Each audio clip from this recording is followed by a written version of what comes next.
Ya comenzó.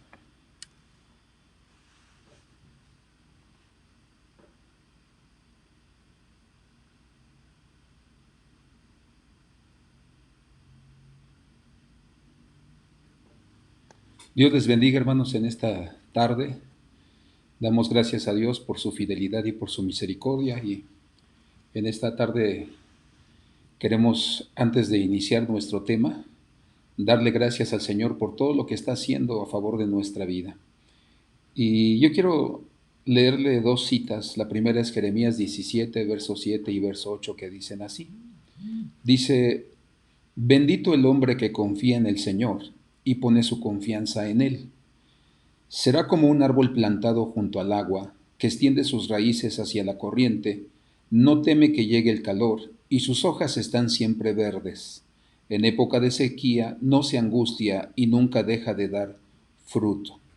Entonces la promesa del Señor es que todo aquel hombre que confía en el Señor dice que es llamado bendito, porque ha puesto su confianza en Él, y dice que nuestra vida será tan firme como la de un árbol plantado junto al río, junto al agua, de tal manera que vamos a ser firmes nuestras raíces, nuestras convicciones, nuestra manera de ver el pecado y la manera de ver la santidad, y entonces nosotros vamos a ser siempre prosperados. Y aunque dice que vamos a estar en ocasiones en angustia o en sequía, dice que nunca dejaremos de dar fruto.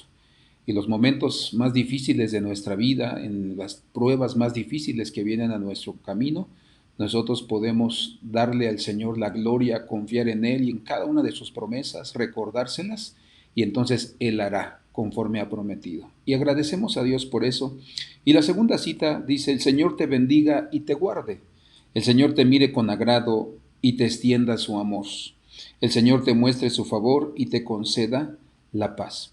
Y hermano, yo quiero hoy orarle a Dios y pedirle al Señor que Él siga obrando en nuestras vidas y que Él siga dándonos la gracia y el entendimiento para poder caminar fielmente hasta que esto termine, y que nosotros podamos también estar orando porque muchos de nosotros tuvimos o tenemos familiares que están enfermos por esta situación, familiares que están sin trabajo aún, y cada uno de nosotros necesitamos estar intercediendo para que sus vidas sean fortalecidas, sean confortadas, y que el Señor pueda también darles entendimiento para que ellos puedan confiar firmemente en Él. Y vamos a hacer una oración agradeciendo sus bondades aún a aquellos hermanos que están necesitados de trabajo, de empleo. Vamos a pedir que el Señor provea, y a darle gracias también por los que han mantenido sus trabajos y el Señor ha sido bueno y fiel con ellos. Padre, te damos gracias en el nombre de Jesús en esta hora por tu misericordia, por tu amor y por tu fidelidad. Porque, Señor, hemos visto tu mano poderosa. Todo esto ha servido, Señor, para que nosotros podamos confiar en ti y no confiar en nuestras fuerzas ni en nuestros razonamientos, Señor, sino que a través de esto, Dios mío, tú has suplido nuestras necesidades, Señor, has suplido nuestro vestido, nuestra comida, Señor, el sustento de nuestras vidas, de nuestras familias, y aún con poco, Señor, hemos visto tu mano poderosa manifestándose a favor de cada una de nuestras familias. Gracias te damos, Señor, y también te pedimos por la vida de aquellos hermanos que sus familiares, sus conocidos, sus amigos se encuentran, Señor, opresionados, Dios mío, por esta enfermedad. Dios, te pedimos que tengas misericordia, Señor, que también le des a cada uno de mis hermanos la palabra sazonada para poder, Señor, darles ese consuelo a través de la palabra, Señor, de vida, de fortaleza. Y declaramos, Señor, que tu Espíritu Santo va a traer vida a cada una de aquellas personas. También te damos gracias por haber suplido hasta el día de hoy cada una de nuestras necesidades y por haber sido tan fiel, Señor. Gracias porque nos has dado más de lo que merecemos, Señor. Por eso queremos servirte y tener una vida agradable delante de ti, Señor, que te honre, que te glorifique, Señor, y un corazón dispuesto a obedecer tu palabra para que nuestros caminos sean prosperados. Te damos gracias en el nombre de Jesucristo. Amén, Señor. Y agradezco una vez más a todos aquellos hermanos que han enviado sus diezmos. Hace un rato una persona me llamaba para poderle dar un número de cuenta y poder depositar ahí sus diezmos. Y en un ratito terminando vamos a subir el número de cuenta al grupo de WhatsApp para que si usted, ¿verdad?, quiere hacer una transferencia, usted pueda hacerla a través de esa cuenta. Y agradezco, hermano, por su fidelidad, por su amor, bendición a nuestra vida, a este lugar, porque cada día que pasa, hermano, necesitamos hacer gastos, vamos a comprar extinguidores, vamos a comprar todo el material para poder tener los lineamientos que nos pide el gobierno. Entonces vamos a comprar termómetros, ¿verdad? El termómetro más barato está en 1,400, 1,500 pesos, y todo lo que se necesita, ¿verdad? Guantes, lo que se necesita, ¿verdad? Tapetes sanitizantes. Entonces todo eso es una inversión. Estaba viendo algunos precios sobre los extinguidores y están arriba de 3,000 pesos, hermano, 3,500. Entonces, su fidelidad en sus diezmos y ofrendas van a permitir que nosotros podamos cumplir con todos los lineamientos que nos piden, y que si viene protección civil a, hermano, supervisar, que todo lo podamos tener en orden, como dice la Biblia, todo hágase decentemente y en orden. Entonces, en un ratito más subimos el número de cuenta para que, si usted gusta hacer una transferencia, hermano, vamos a creer que el Señor va a seguir prosperando nuestras vidas, nuestros trabajos y nuestros negocios. Y yo quiero dar lugar a que en esta hora nosotros podamos entrar a nuestro tema. Es un tema, hermano, que ha nacido porque cada uno de nosotros estamos viviendo una vida donde estamos viendo tiempos donde se ha hablado muchas ocasiones sobre que es el último avivamiento y que el avivamiento viene y que el avivamiento se va a manifestar. Y déjeme decirle que ya desde hace más de 30 años que tengo en el cristianismo, hermano, he oído desde entonces que el avivamiento va a venir. Pero a veces nosotros confundimos, ¿verdad?, la palabra avivamiento, creyendo que es evangelizar, creyendo que son algunas otras cosas. Pero vamos a ver la siguiente cita, el libro de Habacuc, capítulo 3, versículo 2, que nos dice lo siguiente. Habacuc, capítulo 3, verso 2. Oh Jehová, he oído tu palabra y temí. Oh Jehová, aviva tu obra en medio de los tiempos. En medio de los tiempos, hazla conocer. En la ira, acuérdate de la misericordia.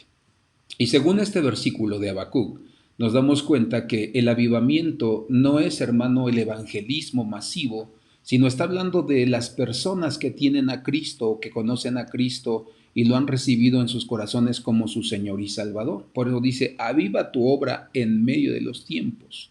Está hablando, aviva el corazón de las personas, el corazón de todos los cristianos en medio de este tiempo de necesidad. Dice, y en medio de los tiempos, hazla conocer. Entonces, la Biblia nos ha enseñado que la tarea de predicar, de evangelizar, hermano, es de la iglesia, es de cada uno de nosotros. Dice, y en la ira, acuérdate de la misericordia. Entonces debemos estar pidiendo misericordia para que nosotros podamos, hermano, avivar nuestras vidas. Porque a veces nosotros pensamos que el avivamiento, hermano, significa que es tener un auditorio lleno de personas. O a veces pensamos que el avivamiento es que en un auditorio se traigan a los predicadores famosos de todo el mundo, y pensamos que por la palabra, hermano, que predican y las señales de milagros, de maravillas, sanidades que hay, pensamos que ese es el avivamiento.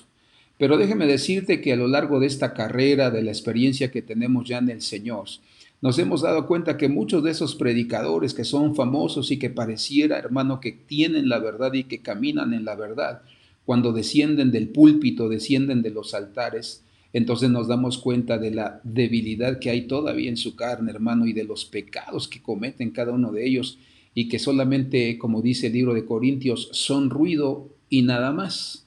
Hacen ruido, pero solamente eso, porque en realidad sus vidas dejan mucho que desear. Vemos hombres de Dios con hogares destruidos, con hogares, hermano, completamente desbaratados. Ahí tenemos un ejemplo hace años que vimos a Benny Hinn, muy famoso en nuestros tiempos, hermano, un hombre de Dios, que todos los que fuimos testigos de su predicación y de las obras y los milagros que le seguían, nos damos cuenta que más adelante su hija era drogadicta, tenía problemas de personalidad, y entonces nos damos cuenta que en realidad ese no es el avivamiento.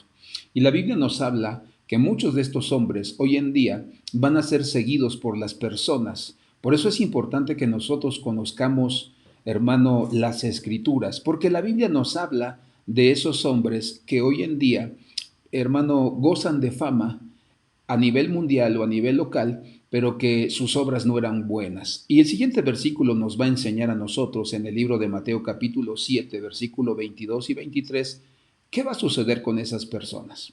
Dice, muchos me dirán en aquel día, Señor, Señor, ¿no profetizamos en tu nombre y en tu nombre echamos fuera demonios y en tu nombre hicimos muchos milagros?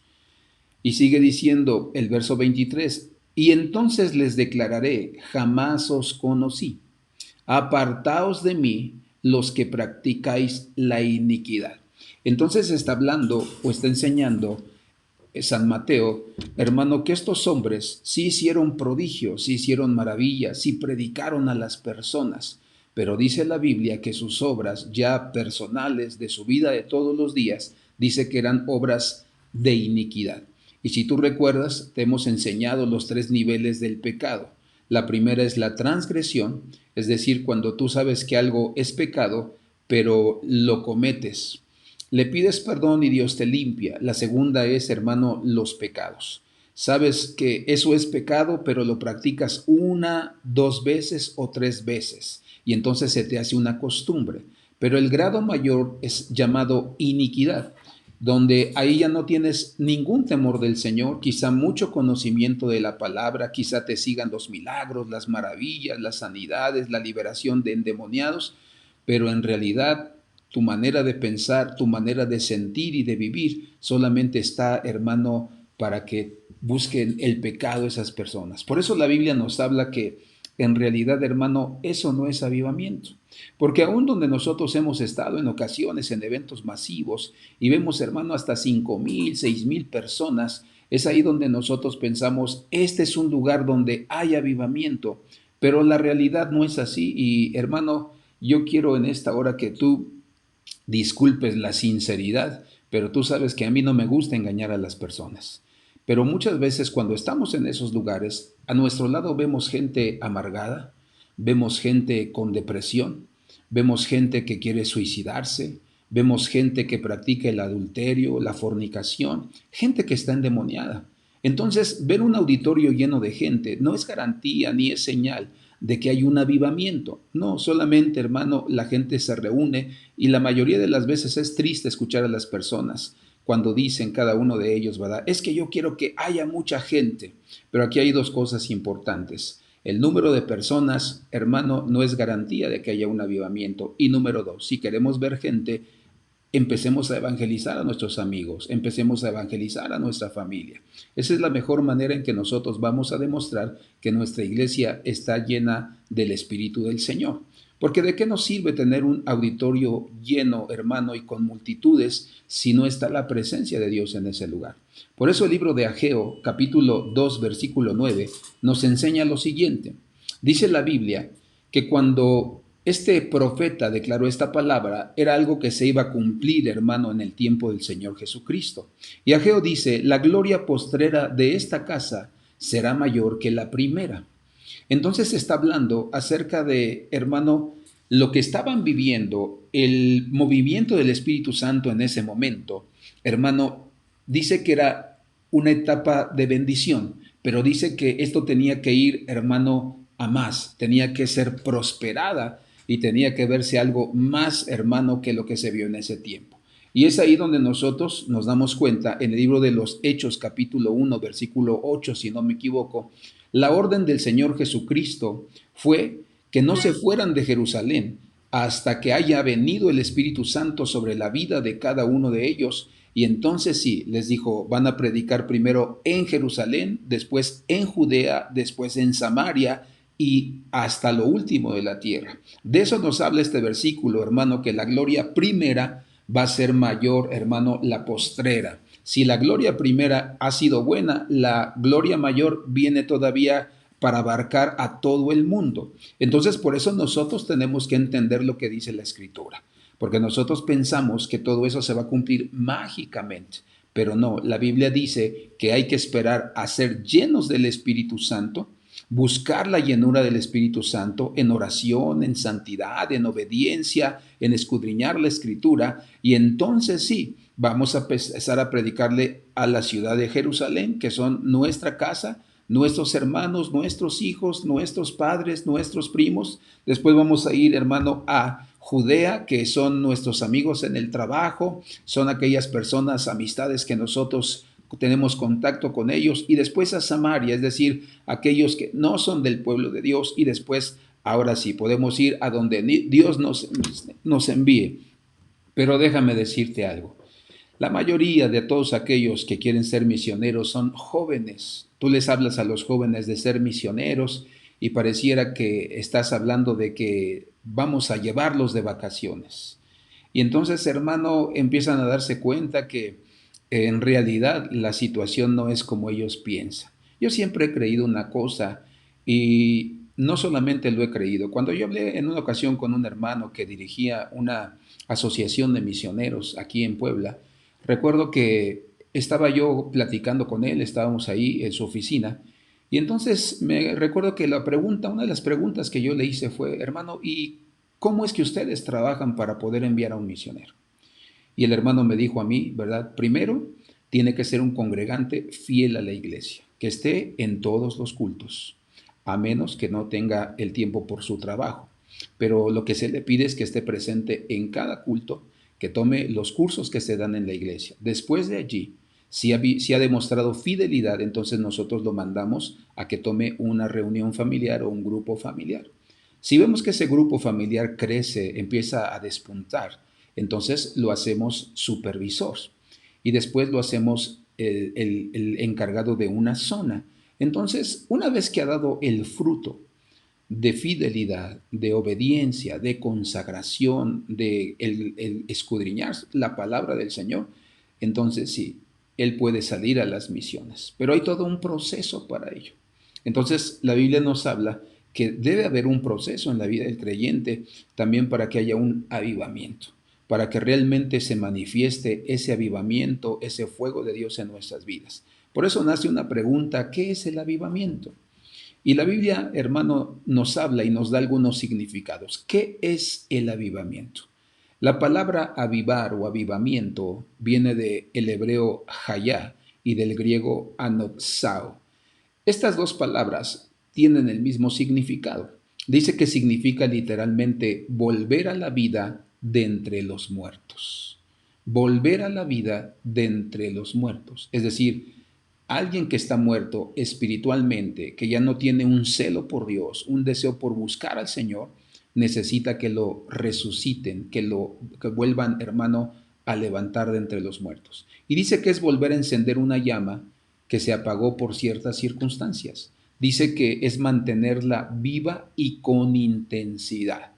Entonces, estamos hablando de que esa llama se va haciendo más y más y más grande. Por eso nosotros entendemos que avivamiento no es, hermano, un grupo multitudinario de personas, no es gritos y no es alabanza y cánticos, no.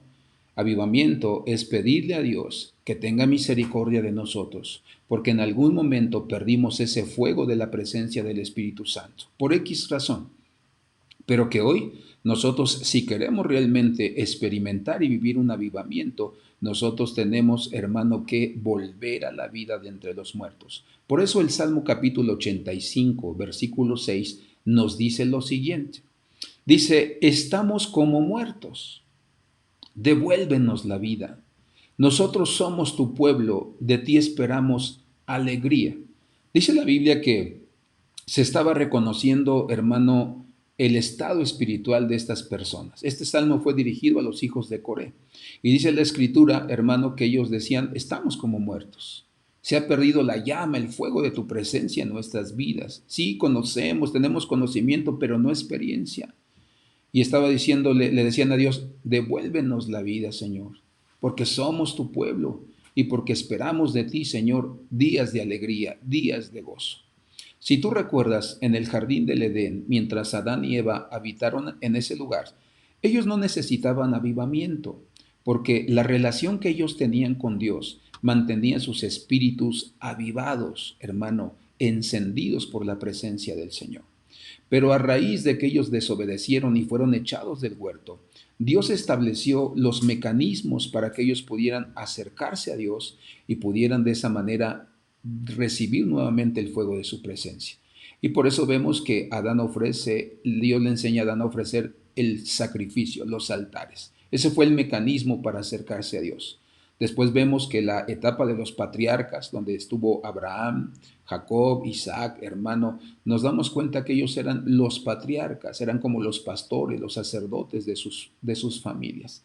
Dice la Biblia que levantaban altar y entonces ellos tenían comunión con Dios, tenían intimidad con el Señor.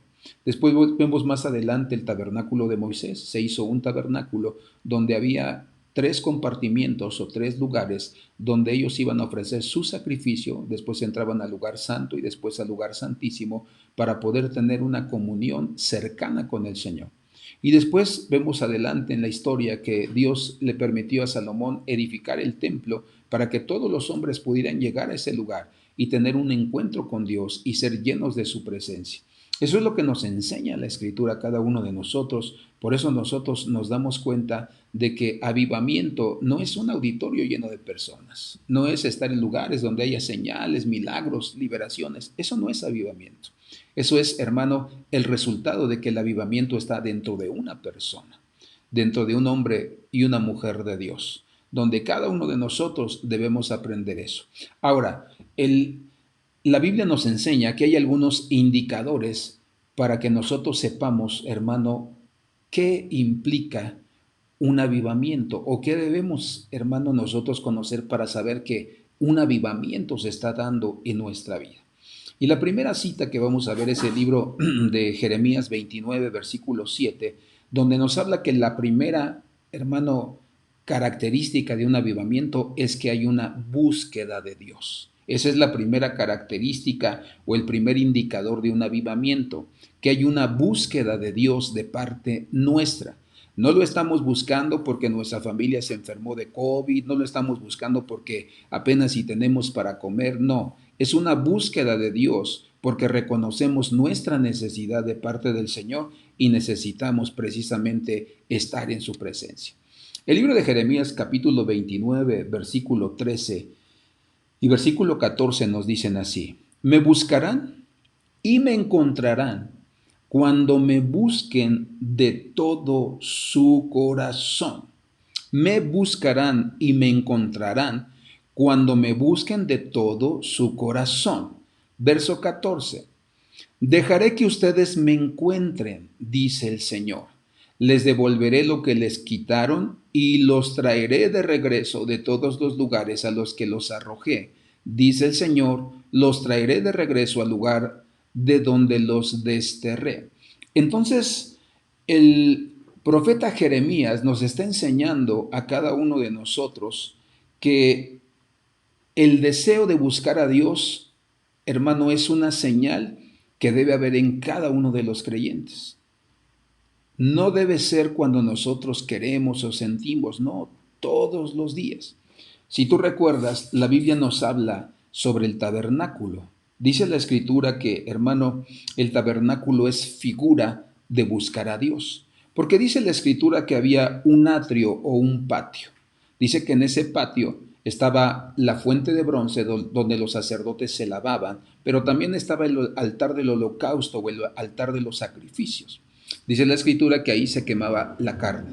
Entonces, buscar a Dios, tener una genuina búsqueda de Dios, es cuando tú todos los días te presentas ante la presencia del Señor y ofreces tu vida, hermano, en sacrificio a Dios y le dices: Señor, yo quiero quemar toda carnalidad, toda actitud en mi vida que no te agrade. Y recuerda, el apóstol Pablo en el capítulo 5 del libro de los Gálatas nos enseña que hay tres áreas específicas, hermano, con las que el cristiano va a luchar hasta el día en que seamos arrebatados o hasta el día que el Señor nos llame por medio de la muerte a su presencia.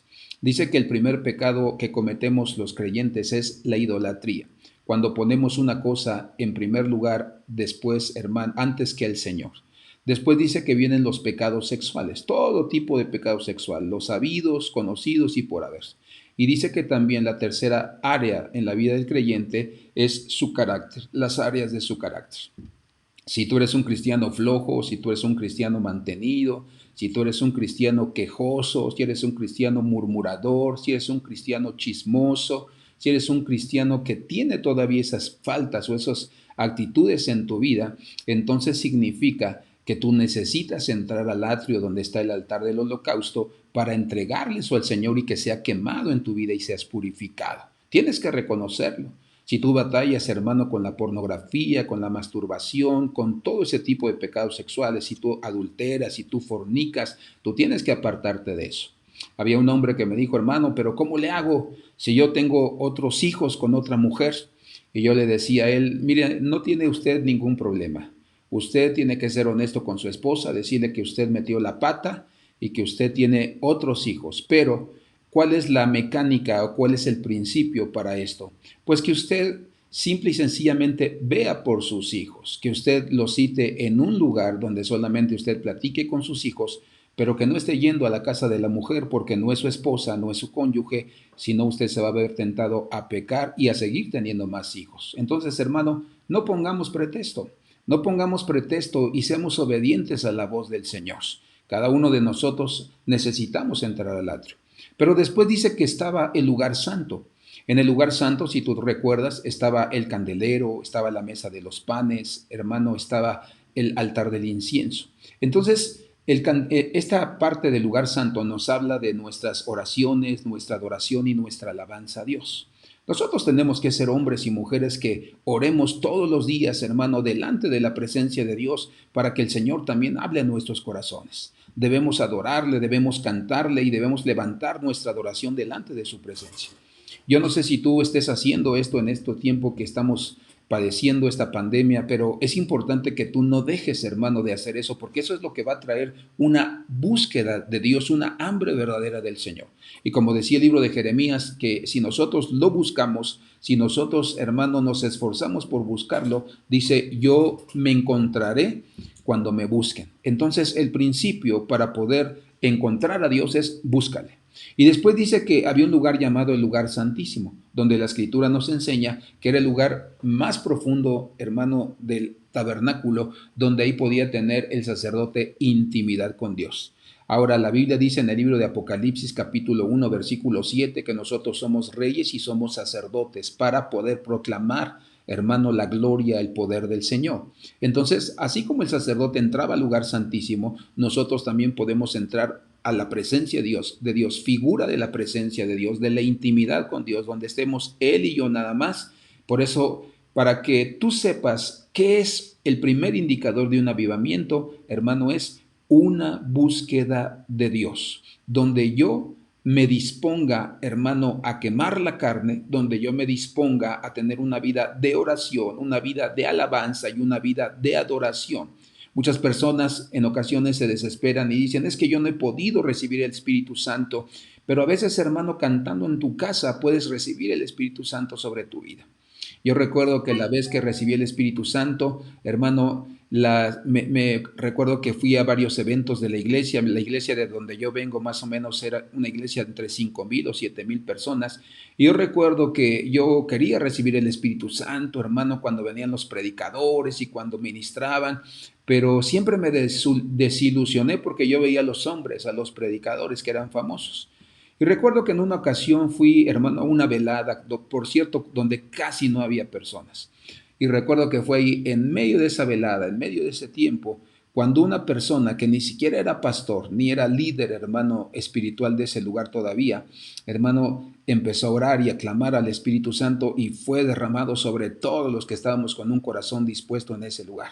Por eso vuelvo a repetir, avivamiento no es un lugar lleno de multitudes. Un avivamiento es cuando tú y yo buscamos a Dios con todo nuestro corazón y, hermano, se manifiesta. ¿Por qué? Porque dejamos de ser carnales, dejamos de ser inmorales y dejamos de ser idólatras. La segunda característica o el segundo lineamiento, hermano, es el anhelo por la consagración.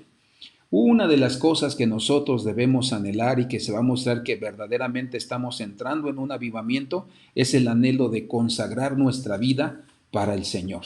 La siguiente cita nos habla y nos dice de la siguiente manera. Romanos capítulo 12, verso 1. Así es la nueva vida. Por eso, hermanos, puesto que Dios nos ha mostrado tanta misericordia, les ruego que entreguen todo su ser como sacrificio vivo a Dios. Esa ofrenda que es su vida debe estar dedicada solamente a Dios para poder agradarle. Esta clase de adoración es la que realmente tiene sentido. Ahora, si tú recuerdas, en el Antiguo Testamento, cuando el sacerdote sacrificaba un animal, dice la Biblia que lo primero que hacía era matarlo. Dice que le degollaba, hermano, para que la sangre fuera vaciada sobre una bandeja o jalifa, le llamaban, si no me equivoco. Y dice la Biblia que, hermano, después de eso cortaban al animal en pedazos y después lo ponían en el altar. Y el sacerdote tenía la tarea de enseñarle al pueblo y le decía el sacerdote al pueblo, mira, es de suma importancia o es muy importante lo que estás haciendo. Tú estás ofreciendo un animal para poderte santificar o consagrar. Pero es más importante que tú dispongas en tu corazón obedecer a Dios para que Él te prospere. Entonces cada uno de nosotros, hermano, nos damos cuenta que ese es el principio de Dios. Mira, tú puedes ofrecer lo que quieras para la iglesia. Hay gente que muchas veces dice, pastor, yo voy a poner una pantalla para la iglesia, yo voy a comprar los instrumentos. Y está bien, hermano, porque el principio de Dios es, hermano, todo lo que el hombre sembrare, eso también segará. Pero si esta persona no es obediente y vive una vida de simulación, una vida, hermano, de desagrado delante del Señor, de nada valió su sacrificio. Por eso el sacerdote les decía, necesitas entender que no hay nada mejor que la obediencia de tu corazón. Si tú recuerdas una de las cosas que Samuel le dijo a Saúl cuando desobedeció a Dios y le dijo, se agrada a Dios tanto del sacrificio, pero se agrada más de que se obedezca a sus mandamientos. Por eso dice la Biblia que hermano Saúl fue eliminado, fue arrancado del trono de Israel porque no había sido obediente al Señor, no se había santificado. Tú puedes ver en la escritura cómo era un hombre perverso, era un hombre tan soberbio que dice la escritura que se mandó a hacer una estatua del mismo para que, hermano, él alimentara su ego, su soberbia y muchas otras cosas, y al final vemos que consultan a una hechicera. Por eso nosotros nos damos cuenta que el santificarse, el consagrarse, no es otra cosa más que, hermano, apartarse para Dios. Ahora, cuando Pablo dice, os ruego, está hablando acerca de la actitud que debemos tener. Recuerda que Dios no te forza a buscarlo, que Dios no te forza a santificarte, sino Dios dice, yo te pongo el bien y el mal delante de ti, pero tú decides qué es lo que tú quieres hacer. Por eso Pablo apelaba y decía, os ruego, les ruego, hermanos, que tengan una actitud correcta delante del Señor. Y entonces, en nosotros está, hermanos, la decisión. ¿Qué tipo de vida quieres vivir delante del Señor? ¿Una vida que le agrade? ¿Una vida que le obedezca? ¿Que le honre? Pablo está apelando a eso. Está diciendo, conságrense y decidan en su corazón, que nadie los force, no por miedo, no por temor, no por amenazas. Decidan en su corazón qué tipo de vida quieren vivir. Por eso, hermanos, si tú te encuentras en pecado y crees que por ir a la iglesia, crees que por conocer la palabra, no, hermano, es que tu estilo de vida sea un estilo que agrade al Señor. Si tú estás, hermano, en las drogas, si tú tienes vicios como el alcohol, tienes vicios como, hermano, la pornografía, si tú estás juntado con la mujer con la que vives o con el hombre con el que vives, eso no agrada al Señor. Eso no es honroso delante del Señor. Si tú robas a tus clientes y tienes un negocio y si tú engañas a tus clientes y les das gato por liebre, eso no es honrar al Señor. Eso no es estar consagrado, no es estar santificado. Por eso dice la Escritura, la actitud de ustedes va a determinar si ustedes son santos o son inmundos o son pecadores. Y después le dice, presenten vuestros cuerpos en sacrificio vivo. Está hablando de la tarea del sacerdote, que el sacerdote tenía que ofrecer los sacrificios. Entonces nos está hablando acerca de que nosotros somos los que debemos llevar nuestro cuerpo, nuestra vida a la presencia de Dios. No esperar a que Dios nos llame, hermano, o algo pase a nuestras vidas para que nosotros seamos quebrantados. No, acércate a Dios todos los días. Antes de irte a tu trabajo, pídele a Dios, hermano, que te guarde. Ponte a cuentas con el Señor. Antes de dormirte, ponte a cuentas con el Señor. Eso habla de una vida consagrada delante de Dios. Porque muchas veces, hermano, nuestro cuerpo es quien gobierna nuestra voluntad, cuando debe ser al revés. Nuestra voluntad debe gobernar nuestro cuerpo y entonces así sabremos que estamos agradando a Dios en todos nuestros caminos. Fíjate lo que decían los griegos, ellos menospreciaban el cuerpo, por eso ellos decían, no, no, no, crece en espíritu, crece en alma, mientras más conocimiento, más inteligente, seas un sabio, tú estás de gane.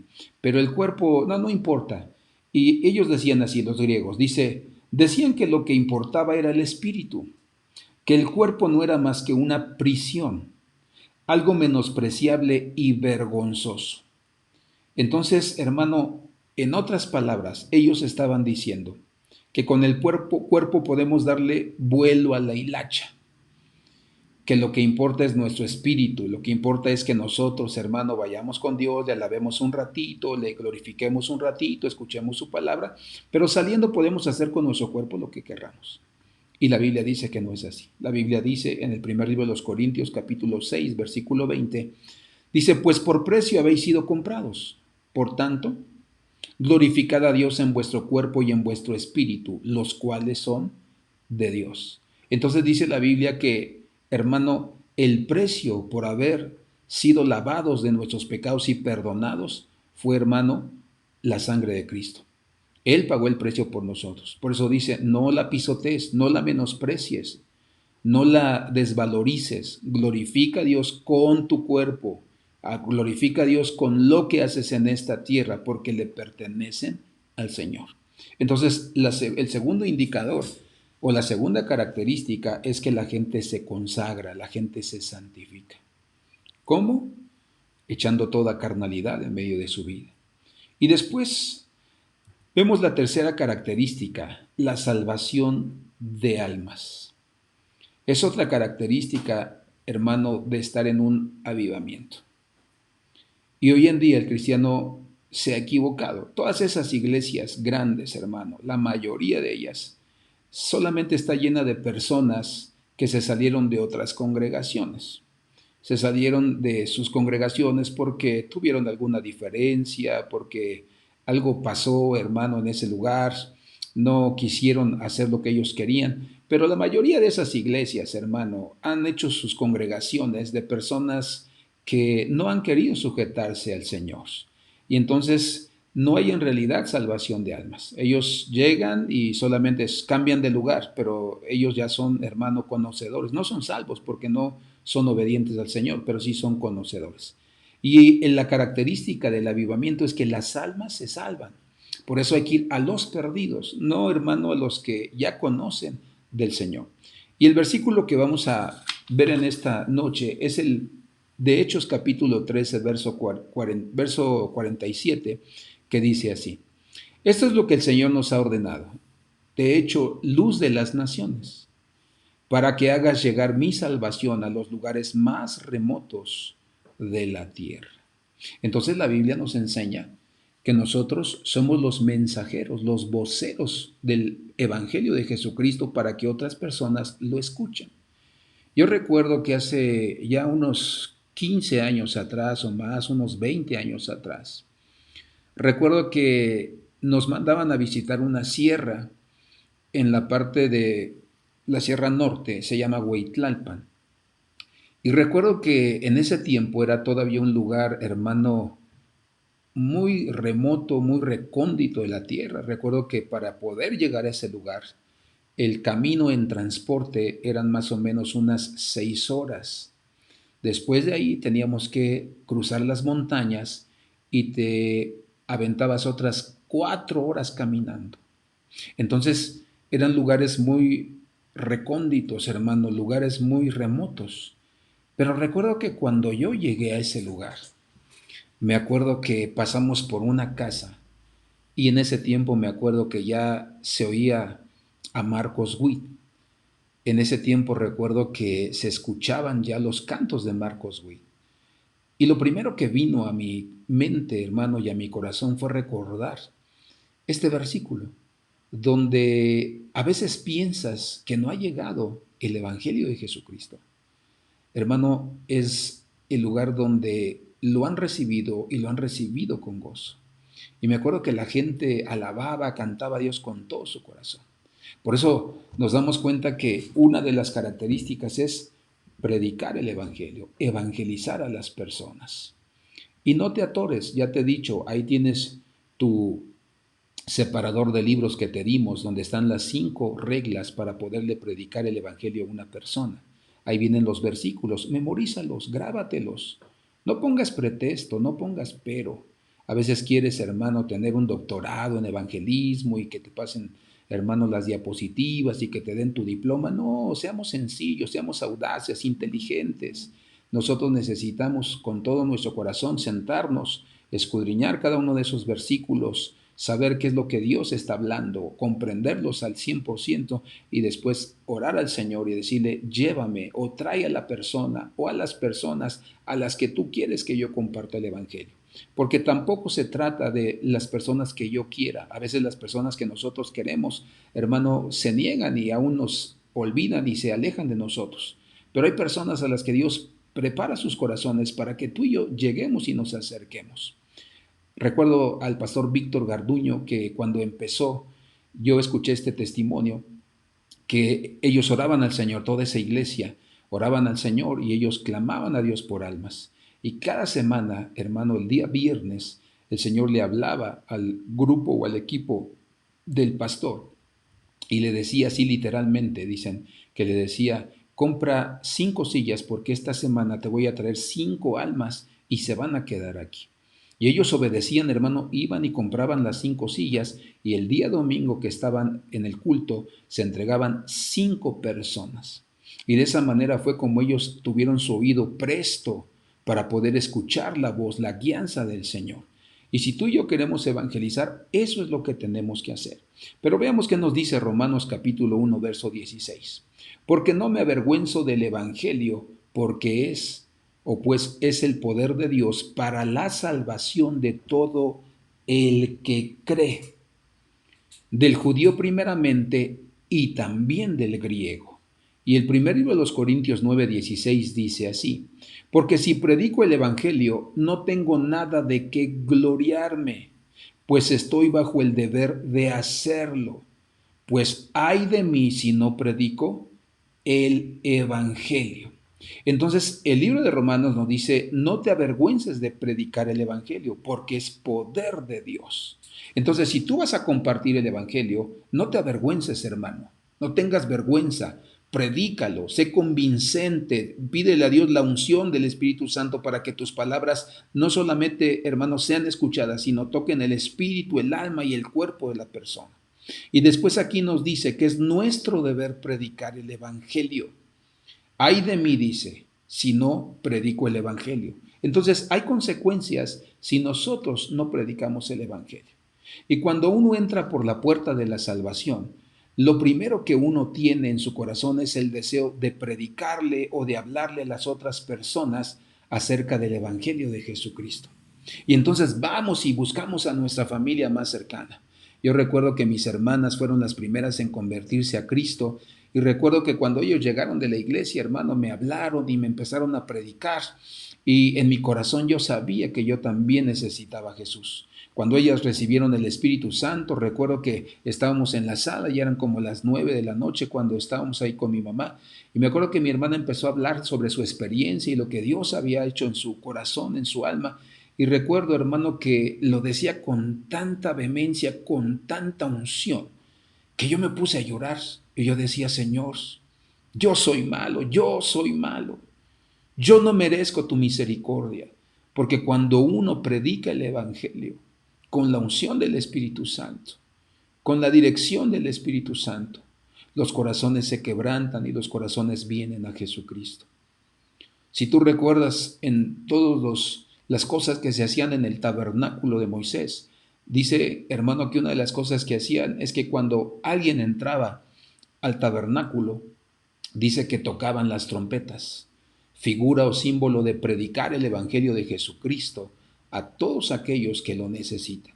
Por eso la tercera señal o el tercer indicador de un avivamiento es evangelizar. Y eso te toca a ti, eso me toca a mí. No tienes para dónde hacerte, no hay vuelta de hoja. Lo que tú y yo tenemos que hacer es evangelizar a las personas.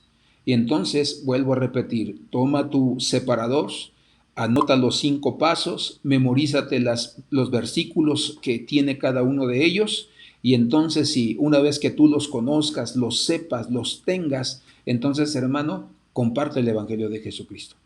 Si tú dices, es que mi memoria ya no está como cuando yo era joven, bueno, entonces agarra ahí en tu Biblia, pon ahí primer paso. Dios es amor. Y entonces ahí subraya el versículo que vas a compartir. Ahí aparte, al final de ese versículo, pone el siguiente versículo que vas a buscar en otro libro y así te vas guiando y te vas yendo de libro en libro, de versículo en versículo y no te pierdes. Y entonces tú le das al clavo a los versículos, hermano, que tienes que enseñarle a la persona para que ella conozca su condición delante del Señor, para que conozca el amor y la misericordia de Dios, que conozca que Jesucristo fue el medio que Dios puso para que nosotros fuéramos perdonados de nuestros pecados, que la gente sepa que para poder ser hijo de Dios hay que arrepentirse y hay que pedirle al Señor que nos limpie. Y el último paso, invitar a Jesús a que entre a nuestro corazón y sea nuestro Señor y nuestro Salvador. Ese es, hermano, el siguiente indicativo de que estamos en tiempos de avivamiento, no en tiempos, hermano, de emocionalismo. Por eso no sigas tanto congreso, no sigas tanto evento, hermano, porque ahí solamente las emociones están al 100% y se están moviendo, pero en realidad no somos útiles en el Evangelio de Jesucristo, en el evangelismo de Jesucristo. Y hermano, los expertos dicen que cuando vamos a un congreso, cuando vamos a un evento masivo, dice que ese gozo, ese deseo de buscar a Dios solamente dura 7 días.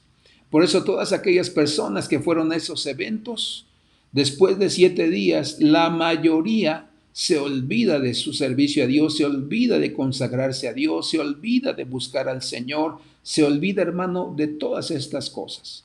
Estaba leyendo un artículo de una encuestadora cristiana que también dice que una de las características de esos eventos masivos, gloriosos, donde la presencia de Dios aún desciende, dicen que la mayoría de las personas que caen en fornicación o en adulterio lo hacen después del evento, saliendo del evento se van a adulterar o a fornicar. Imagínate qué terrible es eso, donde pareciera que fue un tiempo de gloria, de poder, pero que en realidad no se suscitó así. Por eso debemos entender, el evangelismo es uno de los indicadores de que nosotros hablemos de Jesucristo. Número 4. La Biblia nos habla de que nosotros debemos pedirle a Dios la llenura del Espíritu Santo. El bautismo del Espíritu Santo es cuando nosotros recibimos al Espíritu Santo. Pero la llenura del Espíritu Santo es cuando avivamos ese fuego en nuestra vida. El libro de los Hechos capítulo 1 versículo 8 dice así: pero recibiréis poder cuando el Espíritu Santo venga sobre vosotros. Dice la Biblia que van a recibir poder cuando el Espíritu Santo cayera o los invistiera con su presencia. Y me seréis testigos en Jerusalén, en toda Judea, Samaria y hasta lo último de la tierra. Ahora, dice la Biblia, recibiréis poder. La Biblia nos habla acerca, hermano, de la importancia de que nosotros debemos tener muy claro que ese poder tiene 2 tareas en nuestra vida. La palabra poder que aparece en este versículo nos habla acerca de la palabra dunamis, que significa dinamita. Ese poder de la dinamita que entra a nuestras vidas, dice la Biblia, que rompe la dureza de nuestro corazón, rompe toda carnalidad en nuestra vida. Es la primera cosa que el Espíritu Santo, la llenura del Espíritu hace en nuestras vidas. Quitar, romper toda dureza, toda carnalidad, toda indiferencia. Y después dice que viene el poder del dinamo. Y el poder del dinamo es alguien que alumbra, alguien que guía, alguien que nos instruye, nos enseña para que nosotros hagamos la voluntad del Señor.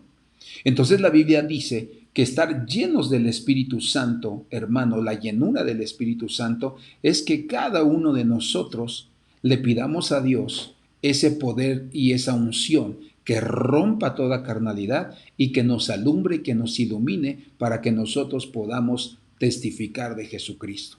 Por eso dice la Biblia que ellos obedecieron y después de allí, dice la Escritura, que se desató, hermano, un avivamiento.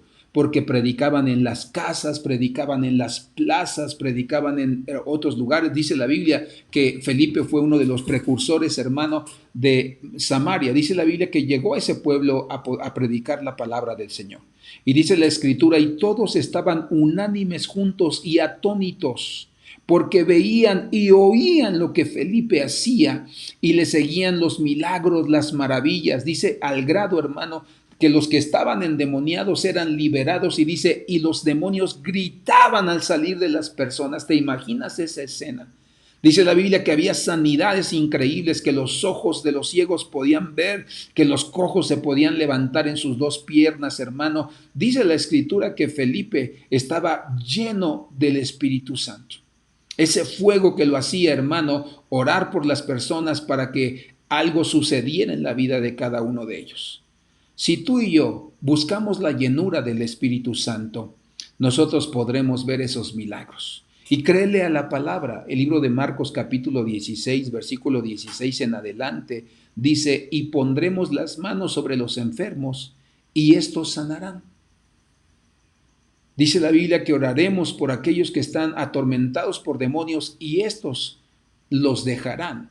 Dice la Biblia que si aún cosa mortífera comemos, dice que no moriremos. Por eso, amado hermano, es muy importante que tú sepas que tienes que ser lleno del Espíritu Santo. No solo lleno de conocimiento, tienes que ser lleno de la presencia de Dios. Pero recuerda, es un poder doble. Quebranta dureza, quebranta todas aquellas cosas, hermano, que no son buenas en nuestras vidas, y nos alumbra y nos da entendimiento para poder hacer la obra del Señor. Recuerda que el sacerdote, antes de entrar al lugar santo y santísimo, dice que era lleno, ungido con aceite, símbolo de la presencia del Espíritu Santo para poder estar en ese lugar. Esa es la cuarta cosa que nosotros debemos hacer para poder vivir un avivamiento. Y el número 5, dice la Escritura que necesitamos retornar a las Escrituras. Porque hoy en día la gente quiere predicar y quiere hablar, pero no lee su Biblia, hermano.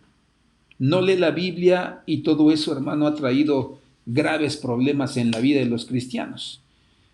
Yo quiero que veamos algunas citas que nos hablan sobre la importancia, hermano, de leer la Escritura.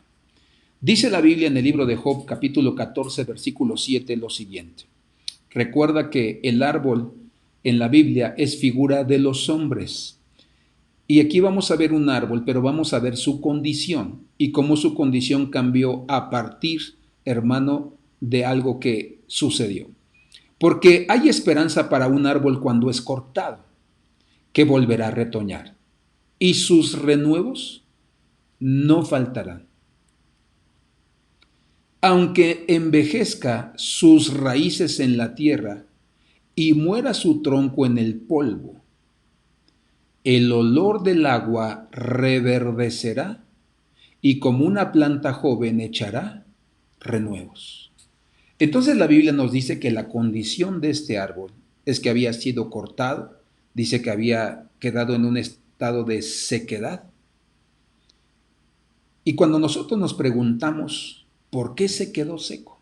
Yo te pregunto en esta noche, ahí donde estás en tu casa, ¿por qué se quedó seco este árbol? Piensa un momentito. Dice que estaba seco, había sido cortado, pero en el último versículo nos da la respuesta. Dice, al olor del agua reverdecerá. Y recuerda que el agua es símbolo de la palabra, de la Escritura. Entonces, un árbol, una persona, se seca cuando deja de leer la Escritura, cuando deja de escudriñar la palabra del Señor. Hay gente que me ha venido a mí a presumir su Biblia de estudio, su Biblia hoy que ya trae, hermano, el diccionario Strong en cada versículo. Ya tú nada más ves, hermano, las palabras y ahí aparecen al pie de página. Y entonces, cuando tú les preguntas si se saben Juan 3:16, si se saben, hermano, el libro de los Salmos, capítulo 1, los versículos claves, hermano, desconocen su Biblia. Sí tienen una Biblia muy bonita, hermano, les costó cara, pero no la leen. Entonces la Biblia dice que nosotros nos vamos a secar si nosotros no leemos la Escritura.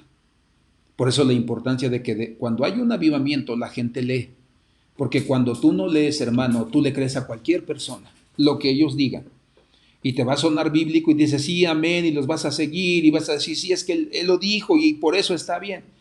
Pero algo que yo como padre he aprendido, hermano, es que tuve hijos chicos que iban al kinder, que iban a la primaria. Y a veces sus maestras les decían algo y cuando ellos venían y me decían, es que la maestra dijo esto. Y yo les decía, no, hijo, eso está mal, la maestra está equivocada o entendió mal. No, es que la maestra dijo y mi maestra tiene razón, tú no eres maestro y tú no sabes más que ella. Y se enojaban. Pero al tiempo ellos se daban cuenta que la maestra no les había enseñado correctamente, que lo que decía ni siquiera tenía idea de por qué lo dijo o las consecuencias que podían traer. Hoy en día sí hay muchos cristianos. Es que lo dijo fulano de tal, lo dijo el famoso predicador de Guatemala, el famoso predicador de Argentina, el famoso predicador de Europa. Pero si no conocemos nuestra Biblia, nosotros estamos muertos, hermano, estamos secos. Y déjame decirte algo y permíteme desengañarte, un profeta siempre dice la verdad y yo quiero decirte la verdad porque te amo. Si tú no lees tu Biblia, estás pecando delante del Señor. Si tú no te das el tiempo para sentarte y leer la Escritura, estás pecando delante del Señor. Porque no lo conoces. De oídas lo has oído, pero no conoces realmente al Señor. Fíjate lo que dice la siguiente cita, Salmo 119, versículo 30. La exposición de tus palabras, 1, imparte luz, me alumbra, me ilumina, no estoy en oscuridad, no estoy en tinieblas, mis obras son buenas, da entendimiento a los sencillos. Trae entendimiento para que yo no me equivoque, para que yo tome decisiones correctas, decisiones, hermano, que van a traer bendición a mí y a los míos, donde quiera que estemos. Eso es lo que hace la palabra. Quizá tú no puedes ver más allá, hermano, de tus narices porque no estás leyendo tu Biblia. Quizá tú no sepas qué hacer y has tomado decisiones que te han costado lágrimas y dolor porque no has recibido el entendimiento por medio de la palabra. Y has dado tropezones y has caído y te has topado con pared y parece que no puedes avanzar porque nosotros no leemos la Biblia. Y el siguiente salmo dice lo siguiente. Dice, la ley del Señor es perfecta. Entonces dice que perfecciona. Dice, restaura el alma. Si mi alma se enferma, si mi alma se quiere desviar, dice, la restaura, la endereza, aunque me duela conocer la verdad. Y el testimonio del Señor es seguro. Es decir, si tú obedeces la Biblia, seguro que te va a ir bien. Seguro que vas a ser prosperado, vas a ser respaldado y vas a ser honrado. Dice que hace sabio al sencillo. Y yo te he enseñado que la palabra sabio no es el que tiene mucho conocimiento. Sí es el que conoce, el que tiene conocimiento, pero lo pone por obra, lo practica todos los días en su vida. Por eso vemos gente que quizá no tiene estudios, pero sus decisiones, su comportamiento, su manera de dirigirse a los demás, lo hace un sabio, lo hace una sabia.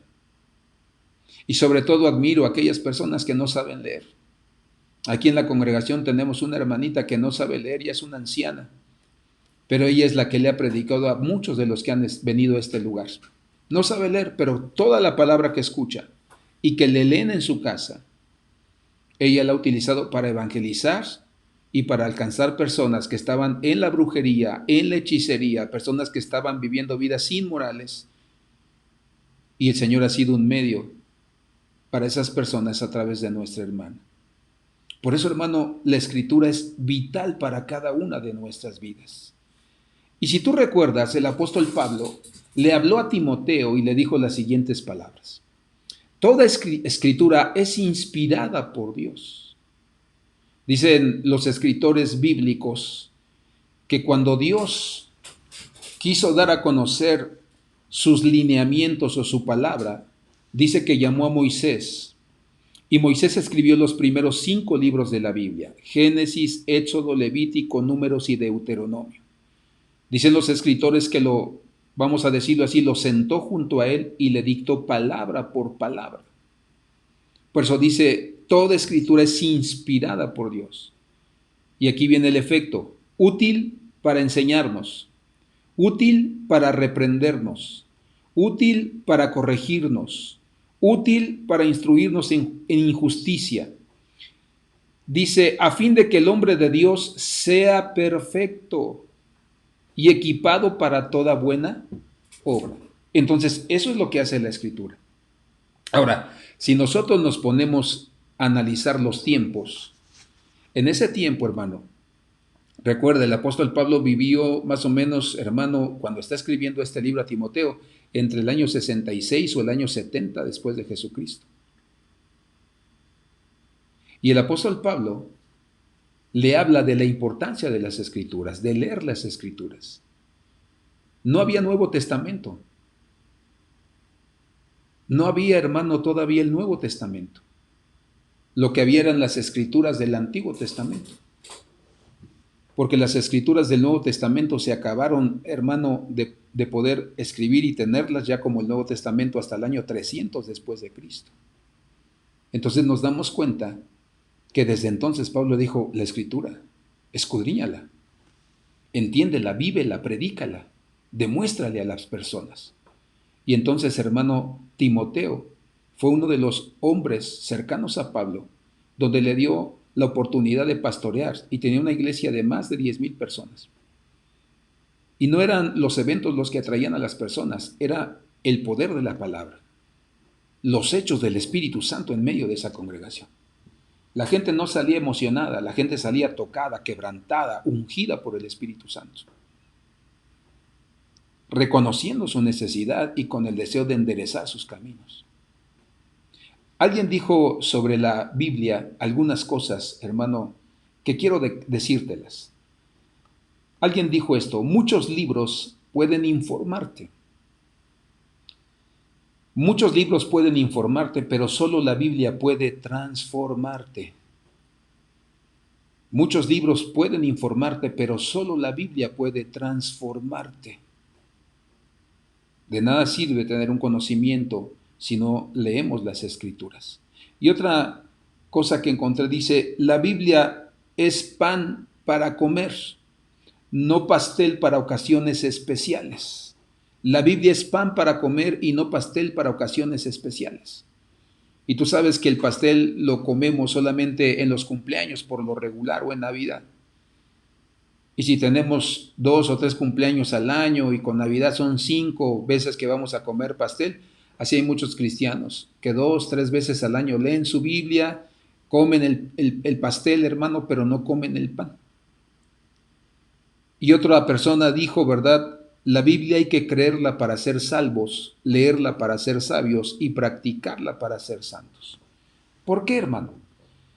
La respuesta es muy sencilla. Cuando tú y yo leemos la Escritura, hermano, engendramos las cosas que Dios quiere dentro de nuestra vida. Empiezan a engendrarse, hermano, te embarazas de lo que Dios quiere hacer en tu vida, en tu generación. La segunda cosa que hace la Biblia es que nos desarrollamos, siendo nada, siendo pecadores, hermano, haber estado apartados de la presencia de Dios, ahora nos ha hecho sus reyes y sus sacerdotes. Me gusta mucho el canto que canta el hermano Fernand Monroy que dice, ¿cómo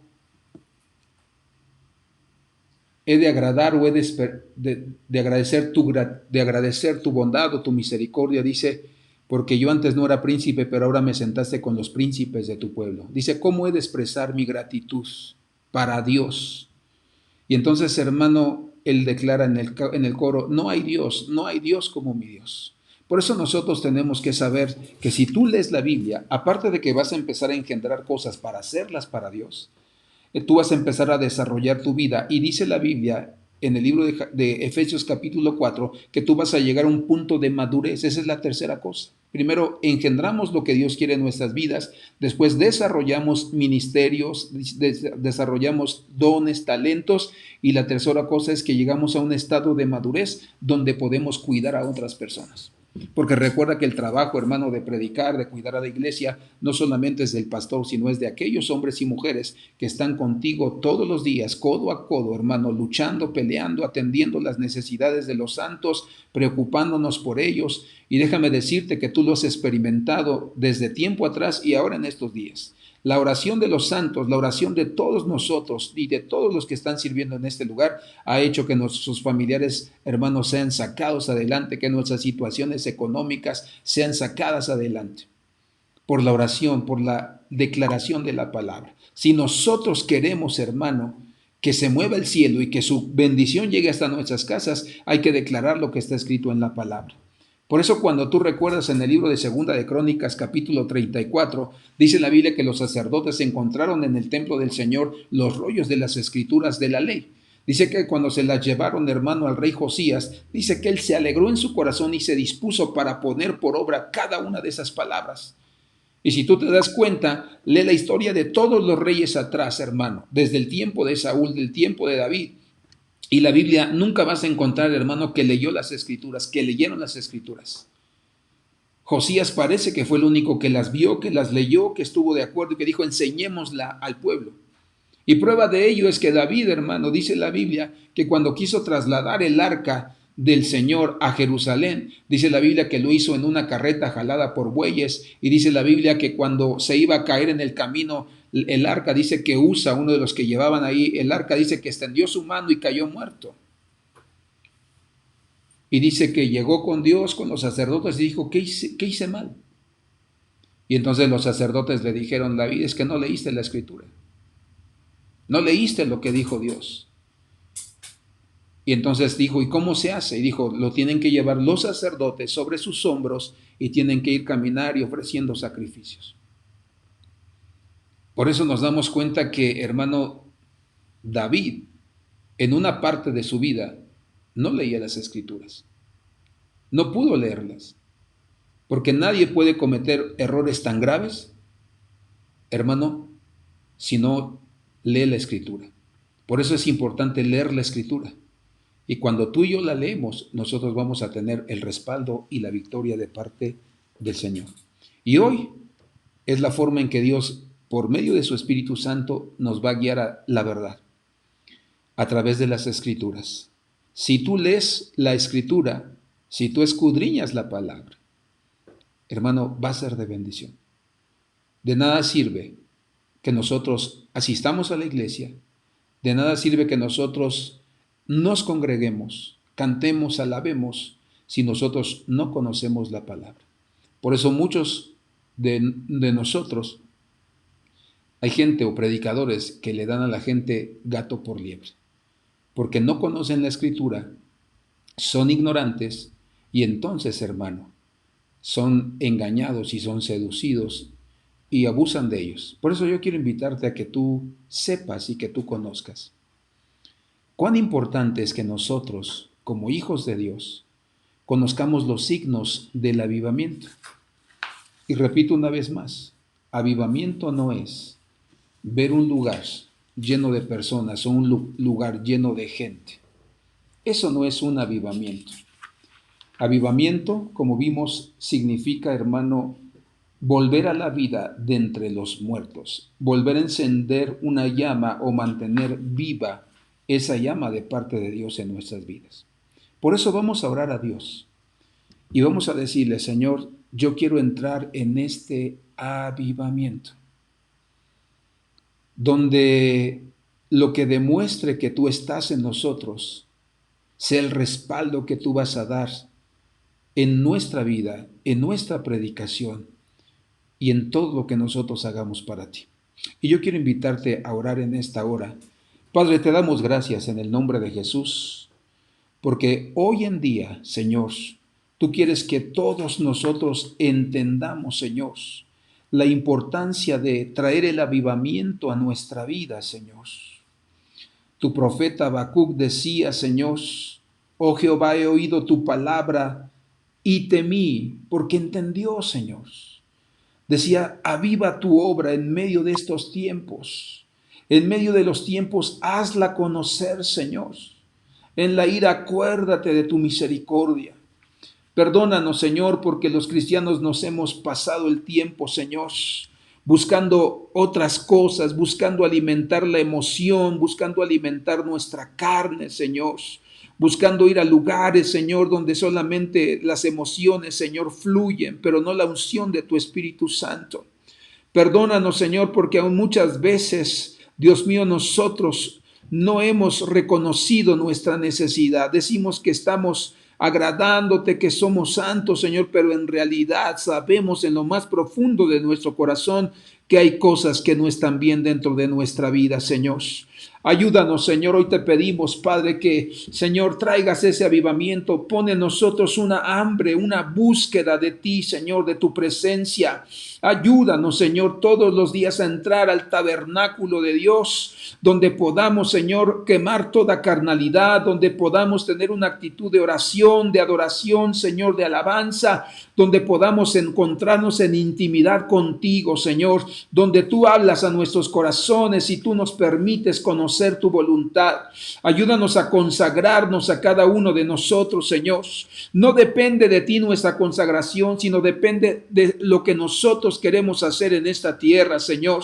Dios mío, somos reyes y sacerdotes, dice tu palabra, pero hoy queremos cada uno de nosotros, Señor, decidimos con todo nuestro corazón tener una actitud, Señor, de santificar nuestra vida. No vamos a contaminar, Señor, nuestros ojos, nuestros oídos, que son las puertas, Señor, para que todo aquello que, Señor, venga a nuestra vida, por ahí pueda entrar, Señor, y pueda limpiar o pueda contaminar nuestro espíritu, alma, nuestro cuerpo, Señor. Hoy decidimos consagrar nuestra vida delante de tu presencia.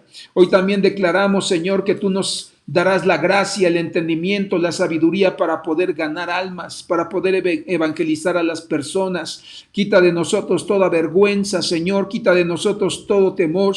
Ayúdanos, Señor, a memorizar cada versículo, cada uno de los pasos, Señor, que hemos enseñado, que hemos aprendido. Dios mío, permite, Señor, que tomemos nuestra posición de voceros, de predicadores, Señor, de pregoneros de justicia, donde cada una de nuestras vidas, Señor, pueda ser su parte, y que todas las personas que tú tengas preparadas para escuchar el evangelio sean puestas delante de nosotros, o llévanos ante ellas para que ellas puedan, Señor, escuchar este mensaje de salvación, de libertad.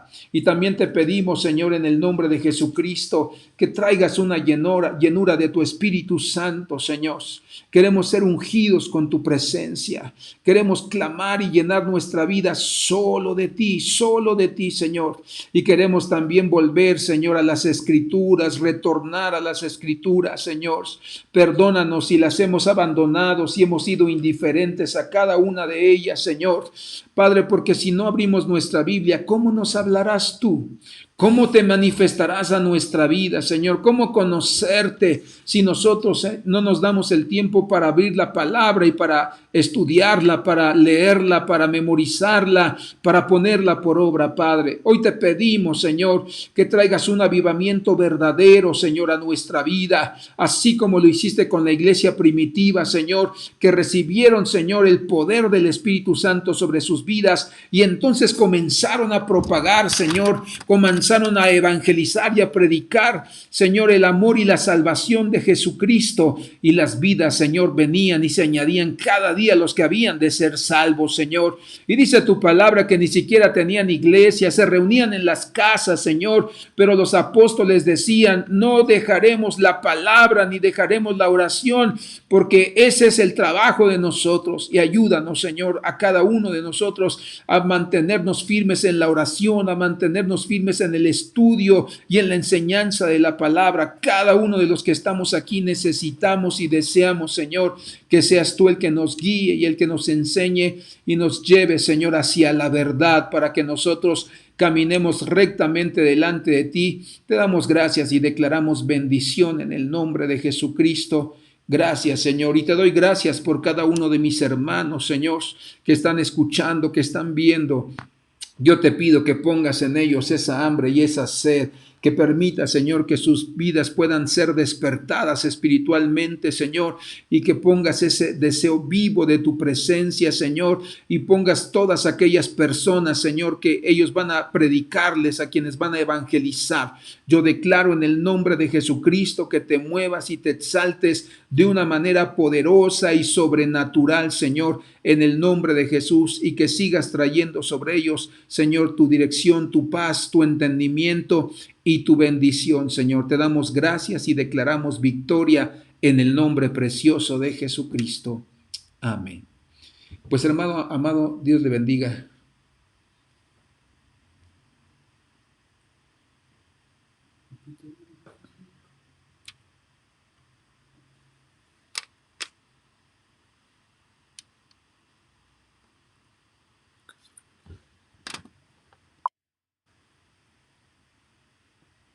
¿Ya?